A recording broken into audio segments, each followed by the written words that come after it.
Binalaan ni Bulma ang lahat na mag-seatbelt at sinabihan ng computer na simulan na ang paglapag.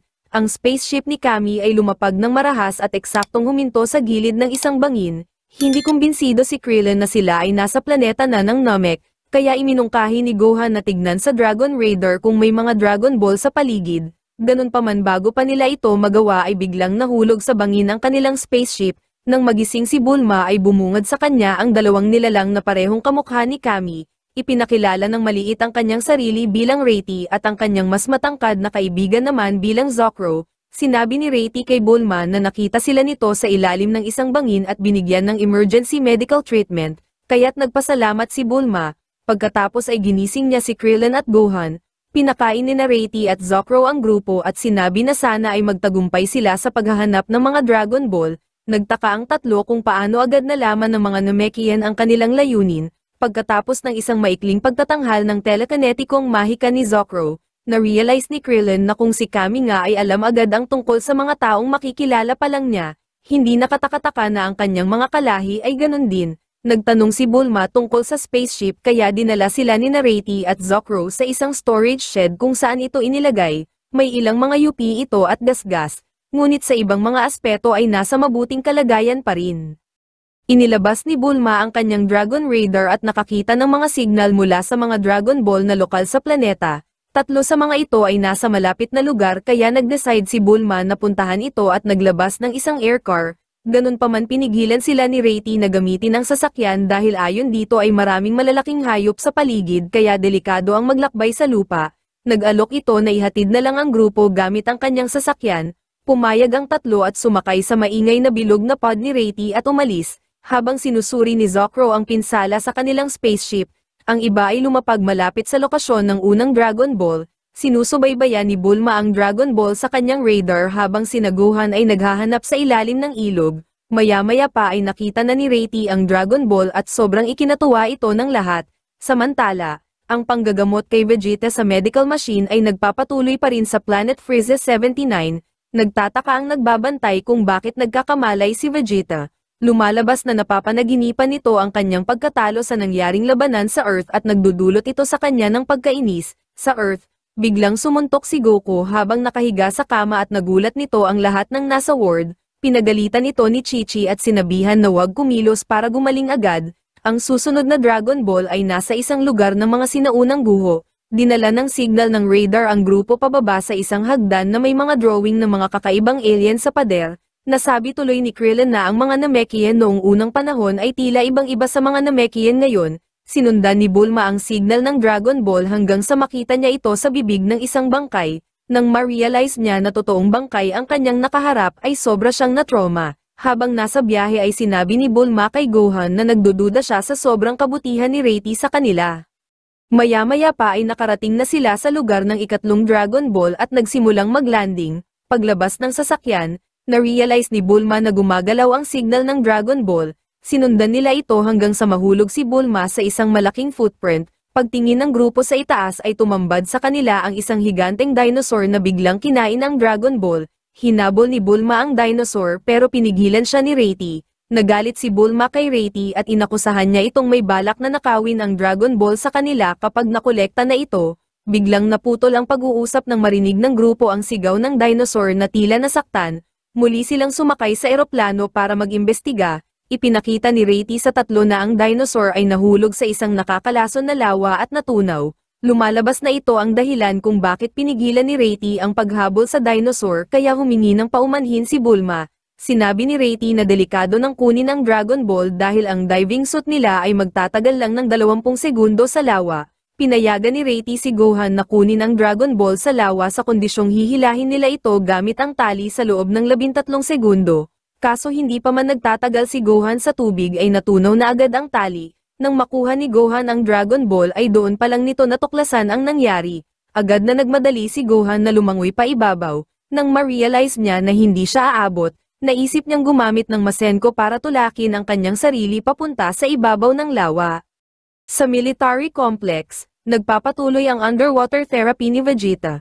Ang kanyang galit kay Kakarot ay bahagyang pinapakulo ang tubig sa kanyang paligid. Sa Wukong Hospital, Patagong tumakas si Goku sa kalagitnaan ng gabi habang natutulog si Chi-Chi sa upuan nito sa tabi ng kanyang kama. Samantala, ipinagpatuloy ni Bulma ang paghahanap sa susunod na Dragon Ball sa isang disyerto kasama naman si Zocro, dahil si Reiti ay kailangang manatili sa bahay para asikasuhin ang kanyang sariling mga gawain. Ayon sa Dragon Radar ni Bulma, ang Dragon Ball ay lumalapit sa kanilang direksyon. Nakita nila ang isang higanteng tornado sa malayo at nalaman nila na nasa loob nito ang Dragon Ball. Iminungkahi ni Krillin na hintayin na lang nila ito na tumigil sa pag-ikot. Gayunpaman sinabi ni Zocro na ang mga tornado sa kanilang planeta ay umiikot ng napakatagal. Dahil dito ay pinilit ni Bulma si Krillin at Gohan na salubungin ang tornado para makuha ang Dragon Ball. Naisip ni Krillin at Gohan na pasabugin na lang ang tornado pero pinigilan sila ni Bulma dahil baka masira ang Dragon Ball. Biglang nagbago ang direksyon ng tornado at sina Bulma at Zocro na ang hinabol nito. Lumipad si Gohan sa itaas ng tornado at nagpatuloy pababa hanggang sa makuha niya ang Dragon Ball. Pagkatapos nun ay nagpaputok siya ng isang masenko mula sa pinakasentro. Naglaho ang tornado at nakalabas si Gohan dala ang Dragon Ball. Sa isang mabatong lugar, tinanggal ni Goku ang kanyang mga bandage at isinuot ang kanyang gi. Lumipad siya sa langit pero dahil sa sakit ng kanyang mga sugat ay muli siyang nahulog. Samantala, ang susunod na Dragon Ball ay matatagpuan sa isang masukal na kagubatan. Kumuha si Krillin ng isang sanga mula sa isang kalapit na puno para gumawa ng torch. Maya-maya pa habang naglalakad ay ginulat sila ng isang nakakatakot na tunog. Nalaman nila na ang kanilang nilalakaran ay hindi pala isang masukal na kagubatan, kundi likod ng isang higanteng ibon na may pangalang Tridon na biglang lumipad. Dinala sila ng ibon paitaas ng bundok patungo sa isang malaking kastilyo. Hindi nagtagal ay napansin na ng mga higanteng ibon ang grupong nakikisakay at sinimulan itong pagtutukain para kainin. Para makatakas ay tumalon sila at nagpahulog patungo sa kastilyo sa ibaba. Sa Earth, sumigaw si Goku sa tuktok ng isang bangin at nakapagpasabog ng ilang mga bato sa paligid. Mabilis siyang naubusan ng lakas at nahulog sa mabatong sahig sa ibaba. Sinabi niya sa kanyang sarili na hindi niya makakayang talunin ang mga Saiyan sa ganitong kalagayan. Sa kastilyo, pinagmamasdan ni Krillin ang isang natutulog na higante sa loob ng isang bintana. Dumating si Bulma at muntik na itong mapasigaw nang makita ang higante. Iniwan ng tatlo si Bulma para maghanap ng Dragon Ball sa silid ng higante. Walang magawa si Bulma kaya sinubukan nitong tanungin ang higanteng natutulog. Bumalikwas ang higante at nakita ni Bulma na nakakabit sa hikaw nito ang Dragon Ball. Pinagtulungan ni Gohan na kunin ang Dragon Ball mula sa hikaw ng higante. Nagtagumpay sila na makuha ang Dragon Ball pero nagising nila ang natutulog na higante. Sa ospital, natuklasan na ni Chi-Chi na nawawala si Goku at sobrang nagalit. Sinabi ni Chi-Chi na isasakal niya kay Goku ang sweater na ginawa niya para dito. Sinusubukan ni Bulma na paganahin ang eroplano ng higante para magamit sa pagtakas. Kaso masyado itong matagal kaya napilitan sina Gohan at Krillin na harapin ang higante. Hindi gaanong umeepekto sa higante ang mga atake ni Gohan at Krillin. Buti na lang ay napalipad na ni Bulma ang eroplano kaya nagawa na nilang makaalis. Habang papalayo ay tiningnan muli ni Krillin ang palasyo at sobrang nagtaka dahil bigla itong nawawala at bumabalik. Pinakita ang tuktok ng bundok na wala nang nakalagay kundi isang inukit na higante mula sa bato. Sa Earth, unti-unti nang nakokontrol ni Goku ang kanyang lakas at nagagawa na nitong makalipad ng maayos. Sa military base, nakita ng doktor na magaling na si Vegeta kaya nag-decide siya na alisin na ito sa medical machine. Humingi ng paumanhin kay Vegeta ang doktor dahil hindi na nito naibalik ang kanyang buntot. Ganun pa man sinabi ni Vegeta na ayos lang at ngumiti. Sa loob ng isang nagyayelong kuweba sa ilalim ng lupa, tinutunaw ni Krillin at Gohan ang isang yelo gamit ang mahinang enerhiya mula sa kanilang mga palad para makuha ang Dragon Ball. Magrereklamo sana si Bulma kay Zocro tungkol sa lamig pero paglingon niya sa likod ay wala na ito. Nang matapos ang pagtutunaw, hinugot ni Krillin ang Dragon Ball palabas ng yelo at lahat sila ay napahiyaw sa tuwa. Kaso dahil dito ay hindi sinasadyang nakapagsimula sila ng pagguho, pinapanood ng dalawang misteryosong nilalang ang grupo habang nahuhulog sa bumigay na sahig. Nasalo ang tatlo ng isang malaking tipak ng yelo na dumudulas sa pababang daanan. Gumamit si Krillin ng Kamehameha Wave para makontrol ang kanilang pagdulas, kaso gustong siguraduhin ng mga misteryosong kupal na sila ay mapapahamak kaya nagpalabas ito ng higanteng snowball. Sa ibang lugar, tinignan ng doktor ang pinsala na ginawa sa armored jacket ni Vegeta. Nagtataka ito kung anong uri ng labanan ang makapagdudulot ng ganitong pinsala. Nang tanungin, sinabi niya kay Vegeta na hindi niya alam kung nasaan si Frieza. Ganun pa man naroon si Kui para magbigay ng kasagutan, sumagot si Vegeta na wala siyang pake kay Kui at naglakad palayo nang hindi kinukuha ang kanyang scouter. Sa Earth, nag-concentrate si Goku at pinalutang ang isa sa mga malalaking bato, nang nasa itaas na ang bato ay winasak niya ito gamit ang kanyang katawan, nasaktan nito ng husto ang kanyang katawan kaya hindi na siya nakabangon, samantala, ang higanteng snowball ay nakakahabol na kina Bulma at kinakailangan ng aksyonan. Pinatamaan ni Krillin at Gohan ng enerhiya ang kisame para mahulog ang mga patusok na yelo na pipigil sana sa snowball, kaso sa halip na mapigil ay lalo lang nitong ginawang mas mapanganib ang snowball na ngayon ay meron ng mga spike, bago maabutan ng snowball ay nakalabas sila ng bibig ng kuweba, kaso nga lang ay direkta sa isang malalim na bangin, buti na lang ay nakakalipad sina Gohan at Krillin kaya ang tatlo ay nakaligtas, sa kanilang paglalakbay patungo sa huling Dragon Ball. Nagsimulang mag-alala si Krillin tungkol sa isang bagay, ngunit hindi niya ito maipaliwanag kay Bulma. Habang nangyayari ito ang dalawang misteryosong kupal ay patuloy na minomonitor ang kanilang paglalakbay, habang tinitingnan ng paligid, na-realize ni Krillin na ito ang parehong daan na kanilang ginamit para habulin ang dinosaur, sila ay napadpad sa isang lawa kung saan itinuturo ng Dragon Radar na lokasyon ng huling Dragon Ball. Masayang naglalakad si Gohan dahil malapit na nilang mabuhay muli si Piccolo. Kaso bigla siyang hinawakan ng isang hindi nakikitang puwersa. Tinawag niya si Krillin para humingi ng tulong, pero nang pupuntahan na siya ni Krillin para tulungan ay biglang nagpakita sina Reti at Zocro at pinagtulungan nitong hawakan si Bulma. Sa Earth, lumipad si Chi-Chi at si Master Buten sakay ng airship ni Bulma para hanapin si Goku. Nakita nila ito na sugatan pa rin at nakahiga sa lupa. Sa ibang planeta, nagpaplano si Vegeta na bumalik sa Earth para tapusin ang kanyang nasimulan, nang bigla siyang harangin ni Kui, isang lalaking mukhang isda at ang pumatay sa mga magulang ni Bon. Inasar niya si Vegeta tungkol sa pagkatalo nito at pagkawala ni Nappa at Raditz. Sinabi rin niya na dahil sa pag-atake ni Vegeta sa Earth nang walang pahintulot ay nalaman ni Frieza ang tungkol sa mga Dragon Ball. Plano ni Frieza na gamitin ang mga ito para maging immortal at naglalakbay na ito patungo sa Namek. Gusto rin ni Vegeta na gamitin ang mga Dragon Ball. Kaso ayon kay Kui pagkatapos makuha ang kahilingan ay plano ni Frieza na ubusin ang lahi ng mga Namekian. Nagalit si Vegeta at nagmadaling umalis, kinuha niya ang kanyang scouter at nagtungo sa kanyang space pod, lumipad siya patungo sa planetang Namek nang umaasang mauunahan niya si Frieza sa paghiling. Hindi pa rin nilinaw ni Reti at Zocro ang kanilang intensyon pero pinakita na nila ang kanilang tunay na anyo. Napansin ni Krillin na kamukha ng dalawa ang mga nakadrawing sa pader ng pinuntahan nilang guho. Matapos nun ang paligid ay nagsimula na ring magbago, sa pag-alala sa mga nangyari sa nagdaang mga araw, na-realize ni Krillin na ang kanilang buong paghahanap para sa mga Dragon Ball ay isa lamang ilusyon, dahil dito ay nagsimula na niyang makita ang tunay na anyo ng mga bagay pati ang halimaw na humahawak kay Gohan. Nagmadali siya para tumulong pero nahawakan rin siya ng isa sa mga halimaw. Nagpatuloy sina Krillin at Gohan sa paglaban sa mga galamay ng mga halimaw ng dagat. Sinabi ni Reti at Zocro na ang planeta na kanilang kinalalagyan ay walang halaga, at nandito lamang sila dahil bumagsak dito ang kanilang spaceship at mula noon ay hindi na sila nakaalis. Nang dumating sina Bulma dala ang spaceship ni Kami ay naisip nila itong nakawin kaagad. Gayunpaman, ang parehong pangyayari na pumilit sa kanila na sumadsad sa planeta nung una ay muling lumitaw, kailangan pa nilang maghintay hanggang sa mawala ito bago sila makapagpalipad ng spaceship. Kaya naman nang mabasa nila sa utak ni Bulma ang tungkol sa mga Dragon Ball ng Namek, ginamit nila ito para lumikha ng isang magarbong ilusyon bilang pang-aliw sa kanilang sarili habang naghihintay. Pero ngayon na maganda na ang kondisyon ng mga ulap sa planeta para sa paglipad, nagpasya sina Reti at Zocro na sabihin na ang kanilang tunay na layunin. Ninakaw ni Reti ang Dragon Radar at ang dalawa ay nagpunta na sa spaceship, dahil hindi makagalaw sina Gohan at Krillin. Napilitan si Bulma na sundan ang dalawa ng mag-isa. Pagdating sa sasakyan, siniguro ni Reti kay Zocro na nalaman niya sa isipan ni Bulma na ang spaceship ay nakokontrol ng boses. Kaso hindi alam ni Reti na ang spaceship ay sumusunod lamang sa wika ng mga Namekian kaya hindi siya nagtagumpay na mabuksan ang pinto. Nakahabol si Bulma at pinapanood ang dalawa na mukhang tanga.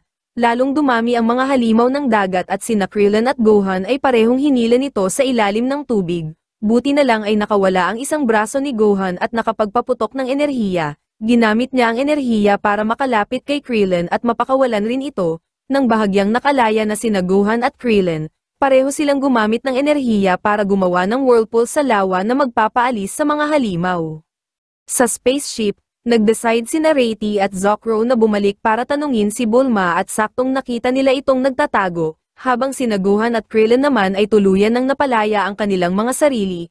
Inutusan ni Reti at Zocro si Bulma na buksan ang pinto, napilitan si Bulma na buksan ang pinto at agad namang sumakay ang dalawang kupal. Ganun pa man bago magsara ang pinto ay may sumigaw ng Piccolo kaya muli itong bumukas, lumalabas na si Gohan ang sumigaw at binanatan nito ang dalawang kupal kasama si Krillin. Mabilis na napabagsak ni Gohan at Krillin sina Reti at Zocro, pero ang daan sa makapal na hamog ay malapit nang mawala kaya nagmadali na sina Bulma na bumalik sa loob ng kanilang sasakyan. Sa paglipad, mahusay na kinontrol ni Bulma ang spaceship hanggang sa makalabas ito sa planeta, habang sina Zocro at Reti ay naiiyak sa sobrang kamalasan. Buong-buo naman ang loob ni Vegeta na agawin ang mga Dragon Ball kay Frieza. Sa Earth, nagpapalit si Chi-Chi ng mga bulaklak sa vase sa tabi ng kama habang sinisikap ni Goku na tumakas muli.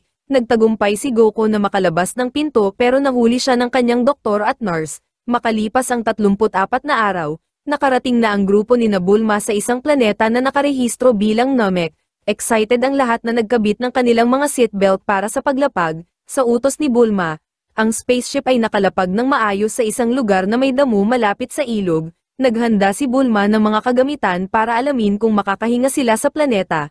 Kaso lumabas na pala ang sabik na sina Gohan at Krillin. Lumabas rin si Bulma at pinagalitan ang dalawa. Pagkatapos nun ay sobrang natuwa si Bulma dahil nakakita ito ng 7 Dragon Ball sa Dragon Raider.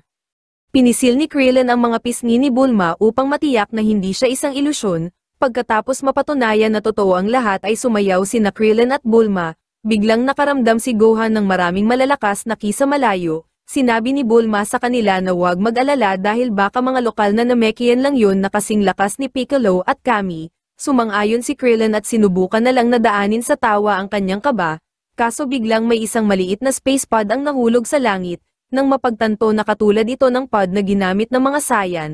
Mabilis na itinago ni Krillin at Gohan ang kanilang ki, pagkatapos ay inutusan si Bulma na bumalik sa Earth para kunin si Goku habang kinokolekta nila ang mga Dragon Ball. Ganun pa man nang sabihin ni Bulma na magtatagal ng 2 buwan ang kanyang biyahe ay parang nagbago ang isip ni Krillin at Gohan. Samantala, isinusumpa ng dumating na si Vegeta na mauunahan niya si Frieza sa pagkolekta ng mga Dragon Ball, dahil ito lang ang alam niyang paraan para matalo si Frieza. Nalaman ni Vegeta ang lokasyon ni Frieza sa pamamagitan ng kanyang scouter, sa Kami House, kasalukuyang nakikipag-usap si Master Buten kay Bulma sa pamamagitan ng radio phone. Ipinapaliwanag nito sa kanya kung ano ang nangyayari sa planetang Namek, habang hinihintay ni Krillin at Gohan na matapos sa pakikipag-usap si Bulma ay isang space pod pa ang nahulog mula sa kalawakan. Nagtataka ang tatlo kung bakit may dumating pang space pod bukod kay Vegeta. Sa di kalayuan, isang kawawang lokal na Namekian ang pinatay ng grupo ni Frieza para pagnakawan ng Dragon Ball.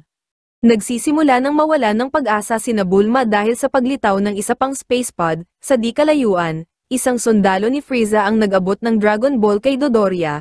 Inutusan ni Frieza si Dodoria na bantayan ng maigi ang Dragon Ball dahil gusto itong kuhanin ni Vegeta. Ibinalita naman ni Zarbon kay Frieza na si Kui ay dumating na at kasalukuyang hinahanap si Vegeta. Sinabi rin ni Zarbon na ang dalawa pang mas mahinang enerhiya na biglang nawala ay pinapahanap na niya sa kanilang mga scout. Sinabi ni Zarbon kay Frieza na naniniwala siya na kayang talunin ni Kui si Vegeta dahil mas malakas ito. Nahanap ni Kui si Vegeta gamit ang kanyang scouter at agad itong pinuntahan. Natutuwa ng gusto si Kui dahil sa wakas ay binigyan na siya ng pahintulot ni Frieza na patayin si Vegeta. Samantala, nagpaalam na si Bulma pero pinigilan siya ni Krillin, na nagsasabing dapat sumama na rin sila ni Gohan pabalik sa Earth at bumalik na lang kapag natapos na si Vegeta sa mga Dragon Ball. Tumutol sina Gohan at Bulma at nakipagtalo sa kanya, kaso bago pa sila makapagdesisyon, nakaramdam si Gohan ng enerhiya na papunta sa kanilang direksyon. Umaasa si Krillin na mga Namekian lamang ang paparating, kaso laking gulat nila nang makakita ng dalawang nilalang na nakasuot ng armor katulad ng kay Vegeta. Ang dalawang nilalang ay ang mga scout ni Zarbon at lumapit ito sa grupo. Inakala nito na mga turista sina Krillin dahil halos wala itong inilalabas na enerhiya. Tinawanan ng dalawang scout sina Gohan at Krillin. Pagkatapos ay pinasabog ang spaceship nito para hindi makatakas. Nagalit si Krillin kaya sinabi na nito kay Gohan na pakawalan na ang kanyang lakas dahil sila ay makikipaglaban. Madaling natalo ni Gohan at Krillin ang dalawang scout pero hindi masaya si Bulma dahil nasira ang kanilang spaceship. Nakuha ng scouter ni Zarbon ang pagkawala ng dalawang scout at nag-alala. Sinabi ni Zarbon kay Frieza na nasa 1500 ang lakas ng pumatay sa kanilang mga scout kaya sa tingin niya ay mga kasama ito ni Vegeta. Sinabi ni Frieza na hindi siya nababahala, ganun pa man hindi niya gusto na pumatay ito ng mga mandirigma mula sa kanyang hukbo, kaya inutusan niya sina Zarbon na patayin sina Krillin at Gohan kapag ito ay nagpakita. Sa Wukong Hospital, sinusubukan ni Goku na palutangin ang tubig sa isang baso gamit ang kanyang isip, nagtagumpay siya na mapalutang ang tubig.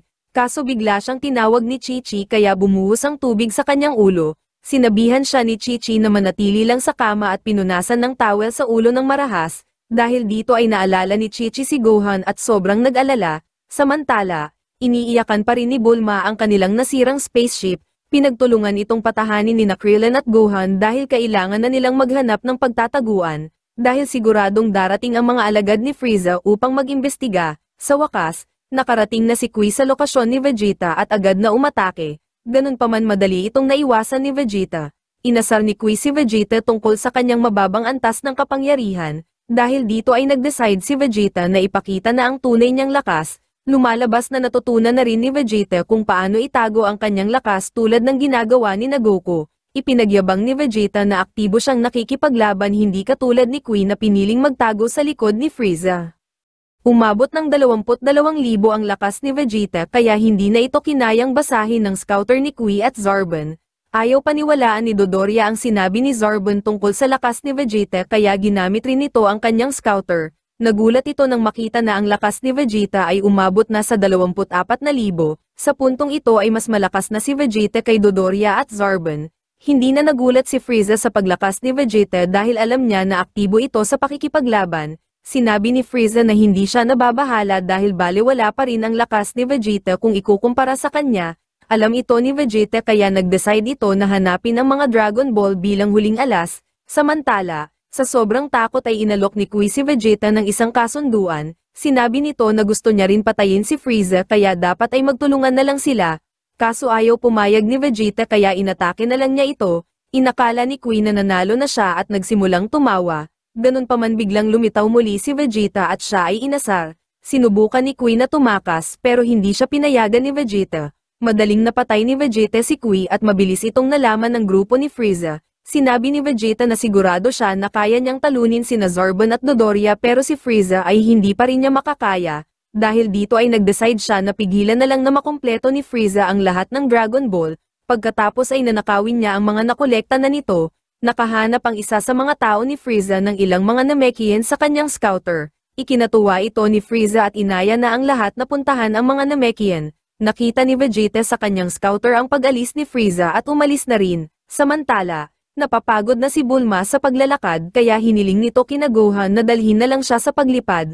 Tumanggi si Gohan at ipinaliwanag na makikita sila ng mga kalaban sa scouter. Sa sandaling yun, nakahanap si Krillin ng isang kuweba, kung saan pwede silang magtago ng pansamantala. Biglang may naramdaman si Krillin ng mga nakakatakot na enerhiya kaya inutusan niya ang lahat na magtago.